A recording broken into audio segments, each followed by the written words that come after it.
My roller coaster broke mid-ride, causing me to hold on for dear life. When I survived, they tried to pay me hush money to stay quiet about what really happened. The safety bar clicks open in my lap as we reach the top of the Thunderbolt's highest peak, 200 feet above the ground, with nothing but my grip keeping me from flying out of this seat. I worked as a tester for a brand new amusement park ride, and 2 days before it was set to open to the public, I was assigned to be one of the first people to try it out. I made it through 4 test runs, but on the 5th, right as the coaster dropped from its highest peak, the safety bar holding me in place completely came loose, leaving me clinging for dear life as the ride whipped through loops and twists. By the time it screeched to a stop, my arms were numb from holding on, and the operator just stared at me wide-eyed, asking if I was okay as if I hadn't almost been thrown to my death. That day shook me to my core, and I walked away from the job, eventually becoming an architect, determined to design safer rides than the one that nearly killed me. "Hold on tight," Mark Daniels calls from the control booth below. His voice crackles through the intercom like he's making a casual announcement. I can't respond because I'm using both hands to grab whatever I can reach. The metal frame of the seat cuts into my palms. My knuckles go white as the coaster tips forward into the first drop. This is test run number 5 for the Thunderbolt, the newest attraction at Pinnacle Amusement Park, opening to the public in 48 hours. I'm the lead ride tester. My job is to find problems before customers do. Today I found a big one. The safety bar that's supposed to keep riders secure just popped open like a broken latch, 200 feet up on a roller coaster that reaches speeds of 80 miles per hour. The first drop hits and my body lifts out of the seat. Only my death grip on the side rails keeps me from launching into the sky. The wind tears at my clothes and hair as we plummet toward the ground. My stomach floats somewhere near my throat, not from the normal thrill of a roller coaster drop, from the very real possibility that I'm about to die. The coaster levels out after the first drop and immediately banks into a sharp left turn. Centrifugal force tries to throw me out of the right side of the car. I shift my grip and squeeze harder. The metal rails are slippery with morning dew. My hand slides slightly as we rocket through the turn. For a split second, I lose my grip entirely. Terror floods my system like ice water. This isn't supposed to happen. Safety bars don't just open during operation. Backup systems are supposed to prevent exactly this scenario. The intercom crackles again. "How's the ride quality?" Mark asks from his comfortable position on solid ground. I can't answer because speaking would require loosening my death grip. Also because the next section of track includes 3 consecutive loops. The first loop approaches fast, a perfect circle of steel track that will flip me completely upside down, with no safety restraint except my increasingly tired arms. We hit the base of the loop at full speed. The G-forces push me down into my seat as we climb the circular track. At least gravity is working with me for now. But at the top of the loop, everything reverses. Suddenly, I'm hanging upside down with nothing but my grip preventing a 200-foot fall to the concrete below. My arms burn with the effort of holding my entire body weight. The blood rushes to my head and makes everything fuzzy around the edges. I squeeze harder and pray the loop ends quickly. It feels like an eternity hanging there. In reality, it's probably 3 seconds. 3 seconds of staring down at the ground far below while my life depends on arm strength. The coaster exits the first loop and immediately enters the second, then the third. Each one worse than the last as my muscles fatigue and my grip weakens. By the time we clear the third loop, my arms feel like rubber. I'm not sure I can hold on much longer, but the ride isn't over. Next comes the corkscrew section, a series of spiraling turns that will try to fling me out through centrifugal force. No helpful gravity to hold me in place this time. The first corkscrew hits, and I'm thrown sideways against the right rail of the car. My left hand loses its grip entirely. For a terrifying moment, I'm hanging on with just my right arm. I manage to get my left hand back on the rail as we spiral through the turn, but my muscles are screaming now. Lactic acid burns through my forearms and shoulders. The second corkscrew goes the opposite direction. This time I slam against the left rail and my right hand slips. The pattern continues through 4 more spiraling turns. Each turn weakens my grip a little more. Each spiral brings me closer to the point where I won't be able to hold on anymore. My body weight feels like it's increasing with each passing second. Sweat makes my palms slippery despite the cool morning air. The metal rails become harder to grip as my hands slide around trying to find purchase. The coaster exits the corkscrew section and hits another straight away. I use the brief respite to adjust my grip and shake some feeling back into my fingers, but it's not nearly enough recovery time. The next section is called the Viper's Tail, a series of sharp S-curves designed to whip riders back and forth like a snake. With a functioning safety bar, it's probably fun. Without one, it's a death trap. The first S-curve throws me hard to the right, then immediately back to the left, then right again. Each direction change tries to tear my hands away from the rails. My vision starts to blur from exhaustion and adrenaline. The track ahead becomes a twisted maze of steel that seems to go on forever. How much more of this ride is there? The intercom crackles one more time. "Final section coming up," Mark announces cheerfully. "Hope you're enjoying the ride experience." Enjoying isn't exactly the word I'd use. Surviving might be more accurate. The final section is a series of small hills called bunny hops. Normally, they create a fun bouncing sensation. Today, they might finish what the rest of the ride started. Each hill launches my body up out of the seat. Each landing slams me back down with bruising force. My grip weakens a little more with every impact. The third bunny hop nearly does it. I go airborne for almost a full second before crashing back into the seat. My right hand loses its grip entirely, and for a moment I'm hanging on with just my left arm. Terror gives me a burst of adrenaline. I get my right hand back on the rail just as we hit the 4th hill, but I'm running on fumes now. My arms have nothing left. The 5th and final bunny hop approaches.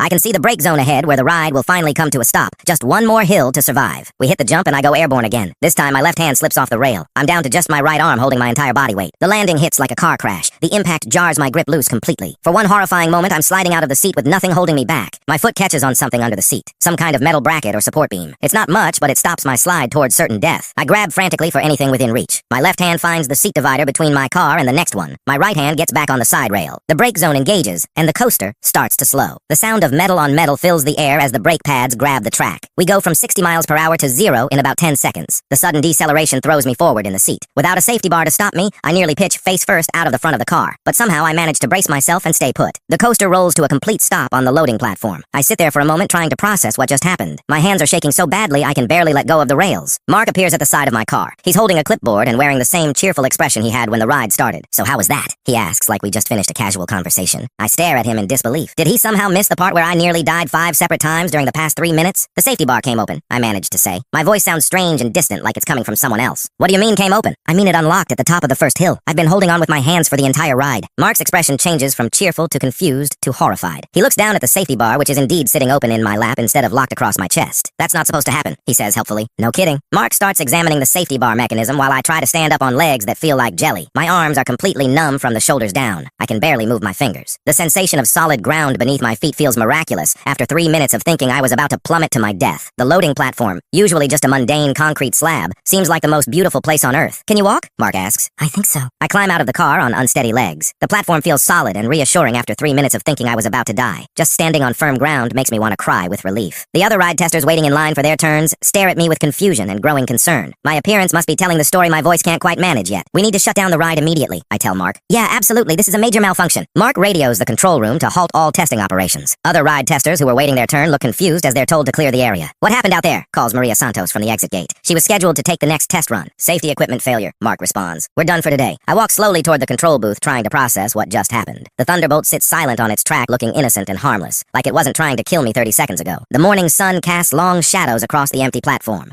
Birds chirp in the nearby trees. Normal sounds of a normal morning while I try to comprehend how close I came to dying. My supervisor Tom Williams meets me at the control booth entrance. He's been watching the ride operation from the observation deck and must have seen something was wrong. "Are you injured?" he asks immediately. "I don't think so, just shaken up." "What exactly happened out there?" I explain about the safety bar opening at the worst possible moment, about holding on with just my hands through loops and corkscrews and bunny hops, about nearly falling out multiple times. Tom's face gets darker with each detail. This is the kind of equipment failure that kills people and shuts down entire amusement parks. The liability implications are enormous. "Did you notice anything unusual before the ride started?" he asks. "No, the safety bar locked normally during the pre-ride check. It felt secure when we left the station, but it opened during operation, right at the top of the first hill, just clicked open like someone pushed a release button." Tom makes notes on his clipboard while I talk. Every detail will be documented for the safety investigation that's about to begin. His pen moves across the paper with mechanical precision. Each question and answer carefully recorded for the lawyers and insurance investigators who will inevitably follow. "We need to get you checked out by medical," he says. "I'm fine, just tired. Company policy. Any ride incident requires a medical evaluation." The medical examination takes place in the first aid station near the park entrance. A nurse named Patricia examines my hands and arms for injuries from gripping the rails so tightly. My palms are scraped and bruised from the metal rails. My forearms show finger-shaped bruises where I squeezed myself trying to maintain grip, but nothing serious enough to require treatment. The scrapes sting as Patricia cleans them with antiseptic solution. The pain feels almost reassuring after the numbness of shock. Physical sensations that prove I'm still alive and intact. "You're lucky," Patricia observes while cleaning the scrapes. "Falls from that height are usually fatal." I'm starting to realize that. "How are you feeling emotionally?" "Incidents like this can be traumatic." I consider the question. How do I feel? Terrified, angry, confused, grateful to be alive. It's hard to process everything at once. "Mostly just glad it's over," I tell her. "That's a normal response. You might experience some delayed reaction over the next few days. Trouble sleeping, anxiety, flashbacks. What should I do if that happens?" "Talk to someone. Don't try to tough it out alone." The medical evaluation concludes with Patricia clearing me to return to work duties, though I suspect my ride testing days might be over regardless of medical clearance. Tom meets me outside the first aid station with updates on the safety investigation. The maintenance team is already examining the Thunderbolt's safety systems, looking for the cause of the malfunction. "Preliminary findings suggest a mechanical failure in the locking mechanism," he reports. "What kind of mechanical failure?" "The spring that holds the safety bar in the locked position appears to have broken. When the ride hit the first drop, vibration caused the bar to pop open." "Is that a design flaw or manufacturing defect?" "Too early to tell. The investigation team will determine the root cause." Tom explains that the Thunderbolt will remain closed indefinitely pending completion of the safety investigation. The planned public opening in 48 hours is officially canceled. The news will devastate marketing plans and disappoint thousands of potential riders. But those concerns pale compared to what could have happened if the ride had opened with defective safety equipment. "What happens to the other ride testers?" I ask. "Everyone goes home with pay until we determine if testing can resume safely. And what happens to me? That's up to you. You can request reassignment to a different project or take some time off to recover." The offer of reassignment is tempting. Testing carnival games or kiddie rides seems much safer than high-speed roller coasters. But part of me doesn't want to let this incident define my career. "Can I think about it overnight?" "Of course. Take all the time you need." The drive home gives me time to think about what happened and what it means for my future. The ride testing job pays well, and I enjoy the work most of the time. But today showed me how dangerous it can be. Every traffic light and stop sign on the familiar route home seems to take forever. Normal driving feels impossibly slow after experiencing 80 miles per hour with no safety safety restraints. My apartment feels like a sanctuary after the chaos of the morning. I make coffee and sit on my couch trying to process everything that happened. My hands are still shaking slightly. The coffee tastes better than usual. Everything seems more vivid and meaningful after coming so close to losing it all. Colors brighter, sounds clearer, sensations more intense. The phone rings around 2 in the afternoon. It's my friend Danny Rodriguez, who works in the maintenance department at Pinnacle Park. Heard you had some excitement today, he says. Word travels fast. Are you okay? The rumors are pretty wild. I give Danny the full story about the safety bar failure and the 3 minutes of terror that followed. He listens without interrupting, except to occasionally mutter about safety protocols. Danny's mechanical expertise helps him understand the technical aspects of what went wrong. His shocked reactions validate my own sense that this was an unusually serious failure. That's insane, he says when I finish. You could have been killed. I'm starting to realize that. Are you going back to work tomorrow? I don't know yet. Tom said I could take time off if needed. Maybe you should. This kind of thing stays with you. Danny's right about that. Even sitting safely in my apartment, I keep replaying moments from the ride. The feeling of my grip slipping. The view of the ground far below. The certainty that I was about to die. The conversation with Danny helps me start processing the psychological impact of what happened. Talking through the details makes them seem more real and less like a nightmare. The evening news carries a brief story about the Thunderbolt's delayed opening due to technical issues. No mention of the near-fatal safety failure or my involvement in discovering it. I watch the news report while eating dinner. The reporter stands in front of Pinnacle Park talking about disappointed families who plan to ride the new attraction this weekend. Park officials say the delay is precautionary and expect the ride to open soon, the reporter concludes. I wonder if that's true or just public relations spin. Major safety failures usually take months to investigate and correct. The Thunderbolt might not open this season. The sanitized news coverage bothers me more than it probably should. The reality of what happened is so much more serious than technical issues suggests. Sleep doesn't come easily that night. Every time I close my eyes, I see the track rushing up at me or feel my hands slipping off the rails. Patricia was right about delayed reactions. The darkness amplifies every sound in my apartment. The refrigerator hum sounds like machinery. The settling of the building sounds like metal on metal. Everything reminds me of the ride. When I do manage to fall asleep, my dreams are filled with falling and failing grip strength. I wake up multiple times reaching for rails that aren't there. The next morning brings a call from Tom Williams, asking me to come in for a follow-up meeting. The investigation team wants to interview me about the incident, while the details are still fresh. How are you feeling today? Tom asks when I arrive at his office. Better, still processing everything? That's understandable. You've been through a traumatic experience. The investigation team consists of 3 engineers from the ride manufacturer and 2 safety inspectors from the State Amusement Device Bureau. They have detailed questions about every aspect of the ride experience. The meeting room feels formal and intimidating.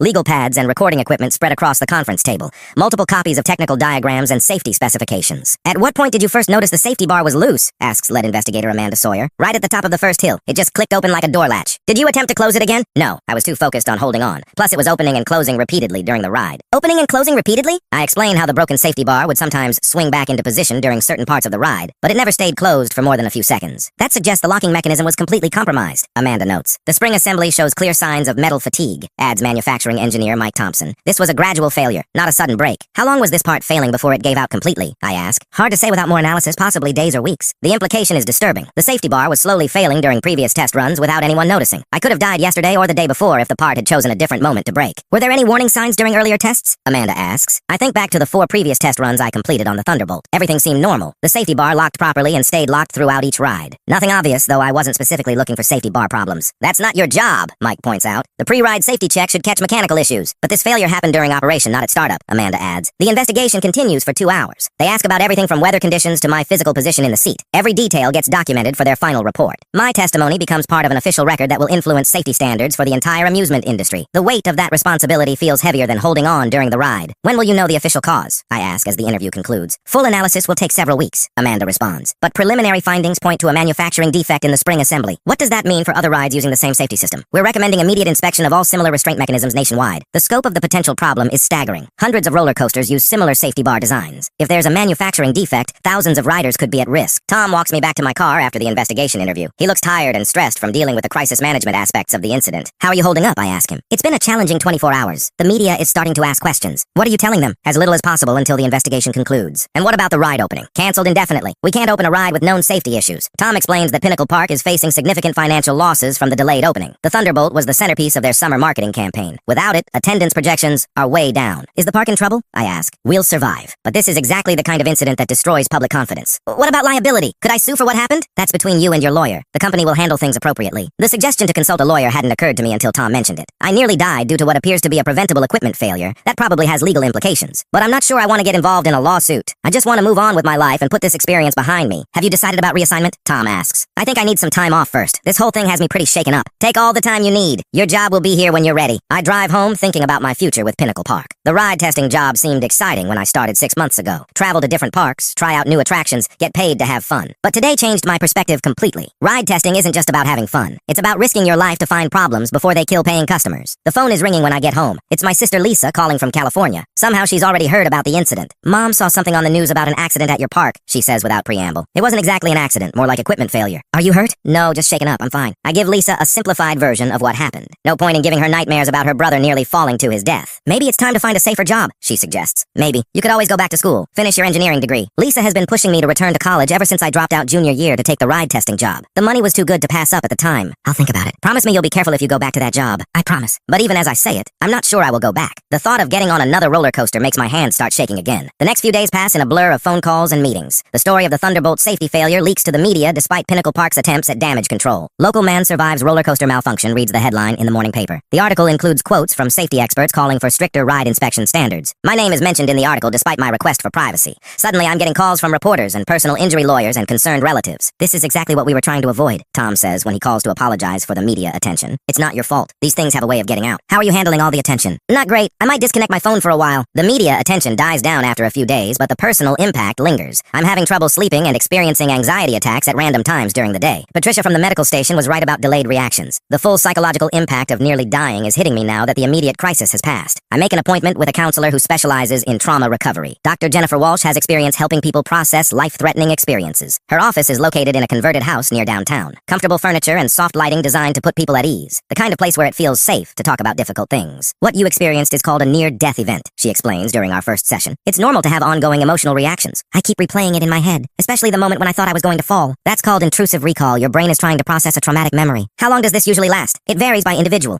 Some people recover quickly, others need months of therapy. Dr. Walsh recommends a combination of cognitive behavioral therapy and relaxation techniques to help manage the anxiety symptoms. She also suggests avoiding situations that might trigger flashbacks. Like roller coasters? I ask. Definitely like roller coasters, at least until you've processed the trauma. The therapy sessions help, but progress is slow. Weeks pass before I can think about the incident without experiencing physical symptoms of anxiety. During this time, the investigation into the Thunderbolt safety failure concludes. Amanda Sawyer calls to update me on the final findings. The spring assembly was definitely defective, she reports. Metal fatigue caused by improper heat treatment during manufacturing. So it was a manufacturing defect? Yes, the part should have lasted 20 years under normal use. Instead, it failed after 6 months. What about other rides with the same parts? We've identified 47 roller coasters nationwide using the same safety system. All are being retrofitted with improved components. The scope of the recall is massive. 47 rides at dozens of theme parks across the country. The manufacturer faces millions in liability claims and retrofit costs. When will the Thunderbolt reopen, I ask. Probably not this season. Pinnacle Park is installing a completely different safety system. And what about criminal charges? The district attorney is reviewing the case. Manufacturing defects that cause injuries sometimes result in prosecution. The possibility of criminal charges hadn't occurred to me. Someone could go to jail because of what happened to me on that roller coaster. A month after the incident, I receive a settlement offer from Pinnacle Park's insurance company. The amount is substantial enough to pay for college and living expenses for several years. They want this to go away quietly, explains the attorney I consulted about the offer. Is it a fair settlement? For a near-miss incident with no permanent injuries? Yes, it's quite generous. What if I turn it down and sue instead? You might get more money, but it could take years to resolve. And there's always risk of losing at trial. I decide to accept the settlement. The money will allow me to return to school and finish my engineering degree without worrying about finances. The settlement paperwork includes a non-disclosure agreement preventing me from discussing details of the incident publicly, which is fine with me. I have no desire to relive the experience for media interviews. Tom Williams calls a few days later to check on my decision about returning to work. Pinnacle Park is offering me a promotion to senior ride tester with significantly higher pay. I appreciate the offer, I tell him, but I think it's time for me to try something different. Are you sure? You're one of our best testers. I'm sure. I'm going back to school to finish my engineering degree. What field of engineering? Probably structural or mechanical. Maybe I'll end up designing rides instead of testing them. Tom wishes me well and promises to provide positive references for my college applications. My time at Pinnacle Park is officially over. Returning to college feels strange after 2 years in the working world, but the settlement money makes it possible to focus on studies without worrying about part-time jobs. I enroll in structural engineering courses with the goal of specializing in amusement ride design. If I'm going to work in this industry, I want to be on the safety side of the equation. The university campus feels different than it did when I left. Younger students rushing between classes with backpacks full of textbooks, professors conducting research that seems increasingly relevant to my goals. Why structural engineering? Asks Professor Robert Martinez during orientation week. I want to design rides that don't try to kill people. That's an unusual motivation. Most students are drawn to the glamorous aspects. I've seen what happens when safety systems fail. It's not glamorous. Professor Martinez teaches a course on structural failure analysis. His expertise includes several famous disasters caused by design flaws or manufacturing defects. His office is filled with photographs of collapsed bridges and failed buildings. Each image tells a story about what happens when engineering goes wrong. Would you be interested in guest lecturing about your roller coaster experience? He asks, after learning about my background. Maybe, if it helps other students understand why safety matters. The guest lecture takes place during my junior year. Standing in front of 30 engineering students, I tell the story of my near-death experience on the Thunderbolt. The spring that was supposed to keep me alive failed due to improper manufacturing, I explain. One small part, probably costing less than $5, nearly killed me. The students listen intently as I describe the investigation findings and industry-wide recall that followed. Many seem shocked by how a minor manufacturing defect could have such serious consequences. Several students take notes throughout my presentation. Others ask detailed questions about the technical aspects of the failure. All seem more engaged than they they probably are during typical lectures. This is why we study failure analysis, Professor Martinez adds. Every disaster teaches us something about better design. What did you learn from your experience? Asks a student. That safety isn't just about following codes and regulations. It's about understanding how things actually fail in the real world. The lecture generates significant discussion about engineering ethics and professional responsibility. Several students approach me afterward with questions about careers in ride safety. Have you been on a roller coaster since the incident? One student asks. No, and I probably never will again. But you're designing them? From the ground up with proper safety systems. There's a difference. My senior year thesis project focuses on developing improved safety restraint systems for high-speed roller coasters. The work combines theoretical engineering with practical knowledge from my testing experience. The thesis advisor is Dr. Susan Kim, a mechanical engineer who specializes in human factors design. She's intrigued by my unusual background in both testing and surviving ride failures. Your experience gives you insights that most engineers lack, she observes. You know what it feels like when safety systems fail. It's not something I'd recommend to other designers, but it makes you uniquely qualified to improve those systems. The thesis project involves analyzing dozens of different restraint designs and testing them under simulated failure conditions. The goal is identifying design principles that provide multiple layers of protection. Traditional safety bars rely on a single locking mechanism, I explained during my thesis defense. If that mechanism fails, riders have no protection. What's your proposed solution? Asks Dr. Kim. Redundant restraint systems with independent failure modes. If one system fails, backup systems continue protecting riders. The thesis committee approves my design concepts and recommends them for further development. Several amusement industry companies express interest in licensing the technology. The defense takes place in a small conference room packed with professors and industry representatives. My presentation includes detailed engineering drawings and computer simulations of various failure scenarios. Graduation arrives 4 years after my near-death experience on the Thunderbolt. My parents attend the ceremony, proud that their son has turned a traumatic incident into educational and career motivation. What's next? My father asks during the graduation dinner. I've accepted a position with Apex Ride Systems. They design safety equipment for theme parks. Will you be traveling to test sites? No. This time I'll be in the engineering office designing systems for other people to test. That sounds much safer, my mother observes with obvious relief. The job at Apex Ride Systems focuses specifically on developing improved safety restraints. My first project involves redesigning the exact type of spring assembly that failed on the Thunderbolt. Your personal experience with this failure mode is invaluable, says project manager David Miller. You understand the consequences in ways that theoretical engineers don't. I definitely have strong motivation to get it right. What specific improvements are you proposing? Multiple independent springs, stronger materials, and fail-safe locking mechanisms that engage even if the primary system breaks. The improved design takes 6 months to develop and another year to test. Every component is analyzed for potential failure modes and strengthened accordingly. When testing begins, I'm invited to observe but decline to participate as a test rider. Watching other people test my designs is stressful enough without putting myself at risk again. The new restraint system passed all safety tests, David reports after completion of the testing phase. It's virtually impossible for riders to fall out even with complete primary system failure. What about manufacturing quality control? We've implemented enhanced inspection procedures to prevent the defects that caused your incident. The improved safety system enters production and begins appearing on new roller coasters within 2 years. Industry publications praise the design for its redundant protection and fail-safe operation. Designer inspired by near-death experience creates safer rides,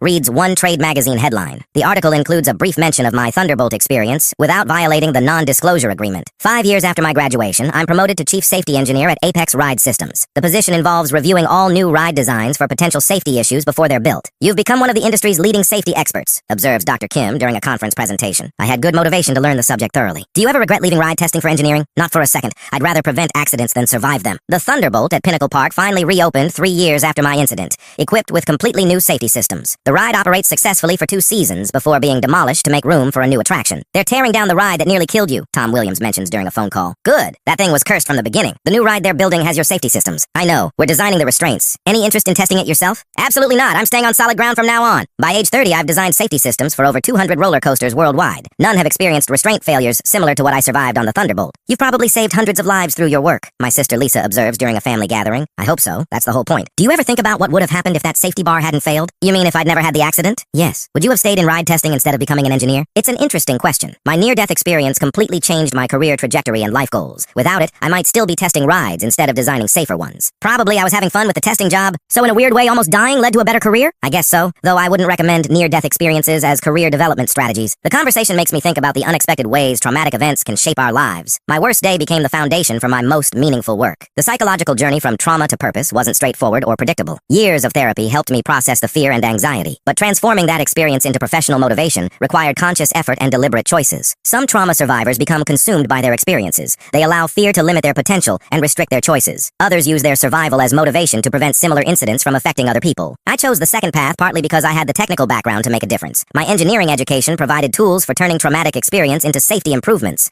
Not everyone has that opportunity or those resources. The responsibility of using my experience constructively weighs heavily on my decision-making. Every design choice reflects lessons learned during those terrifying 3 minutes on the Thunderbolt. Every safety feature represents my commitment to preventing other people from experiencing what I survived. Today, I'm 42 years old and haven't been on a roller coaster in 20 years, but I've designed designed safety systems that protect millions of riders annually. The nightmares stopped years ago. The anxiety attacks are just a memory. The trauma of nearly falling to my death has been transformed into purpose and professional mission. My personal transformation mirrors the industry-wide changes that occurred after my incident. The Thunderbolt failure exposed systemic weaknesses in ride safety standards. My survival and subsequent career contributed to comprehensive improvements in restraint technology. The amusement park industry today is fundamentally safer than it was 20 years ago. Advanced materials, redundant safety systems, and improved quality control procedures have virtually eliminated the type of failure I experienced. Modern riders enjoy thrilling experiences without the risks that nearly killed me. How do you feel about your experience now? Dr. Walsh asked during our final therapy session years ago. Grateful, I think. It taught me what really matters, which is that safety isn't just about following rules. It's about understanding how systems fail and designing better ones. The therapy helped me process the trauma and find meaning in the experience. What could have been just a terrible memory became motivation for positive change. My office at Apex Ride Systems is filled with photos of roller coasters and technical drawings of safety systems. Awards from industry organizations recognizing contributions to ride safety hang on the walls. But the most meaningful item is a small framed newspaper clipping from 20 years ago. Local man survives roller coaster malfunction, reads the headline. It reminds me every day why this work matters. Somewhere out there, riders are enjoying thrilling roller coasters without worrying about safety because of the systems my team designed. Any regrets about how your career developed? Asks a young engineering intern during a recent visit. None at all.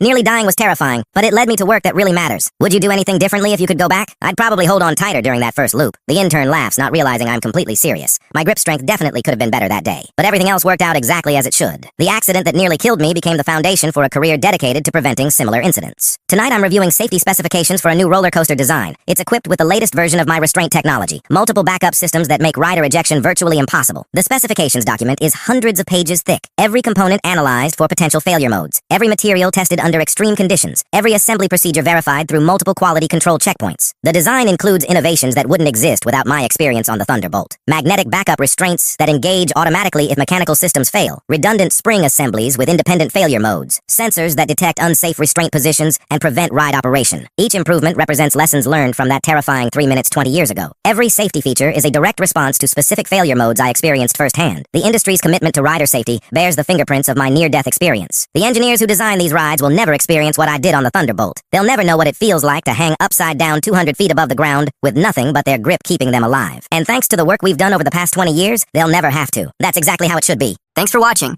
Don't forget to subscribe, like, and drop your favorite part in the comments. See you in the next one.